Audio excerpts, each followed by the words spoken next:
ደግሞ ፕሮቴክት የምታደርግለት ማሚ ናት። ቆይ አንቺ ልጅ ለምንድን ነው የማትረጋጊው? ቆይ ሁሌ እንደዚህ ነው የምትሆኑት ማለት ነው? ሄቨን አሁን ከሱ ጋር እየኖሩ እንደዚህ ያለ መሆን ይቻላል እንዴ? እሺ በቃ አሁን ተረጋጊ። ምን ነው ተረጋጋሁት ሄቨን? ጄሪ በቃ በዚህ ሁኔታ ማጥናት የምንችል አይመስለኝም። ዛሬ እንሂድና ሌላ ቀን እናጠናለን። ሄቭ ያስደብርኩሽ አይደለም? እኔማ ምን ይደብረኛል? አንቺ ነሽ እንጂ ከመጠን በላይ እየተናደድሽ ራስሽን እየጎዳሽ ያለሽ። ይሄ ልጅማ እኮ ያለ እድሜ ሊያስረጀኝ ነው። በቃ እሺ አሁን ተረጋጊ። ከመረጋጋት ውጭ ምን አማራጭ ነው? ቆይ ሄቭ መጀመሪያ ትንፋሽ ወሰጂ። ደግሞ እስካሁን አንቺ ቀፈሽ፣ አሁን ደግሞ እኔ ልጋብዝሽ እስቲ። ቆይ መጀመሪያ መጠጣት አለብኝ።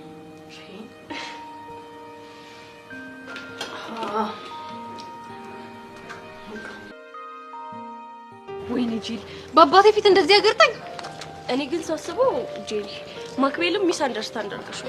እኔ ጄሪ አንቺ እንዴ ሄቨን በእኔና በማክቤል ባል ምንም አይነት ሚስ አንደርስታንድ የሚባል ነገር የለም። ልጅቷን የሚፈልጋት ለገንዘብ ብሎ ነው። በቃ ገንዘብ ይጠይቃታል በፍቅሩ እያሳበደ።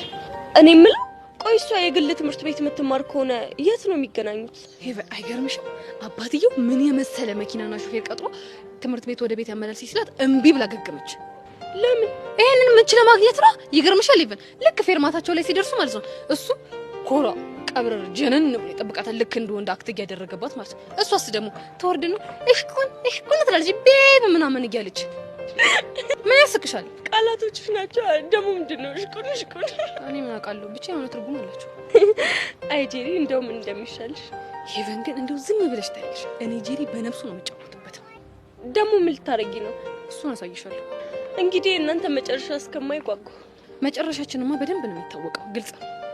ምንድነው እሱ? እግሬ ስር ወድቆ ማለት ነው እህቴ ወይ ማሪኝ የኔ እናት ይቅርበኝ፣ እንደው ይቅርበኝ ስሞትልሽ ባይለኝ እግሬ ስር አስወድቂ እግሬን ባላስመው እኔ ጄሪ አርጎልሽ ደስታሽን ባይደውስ እኔ ጄሪ ምንም ማድረግ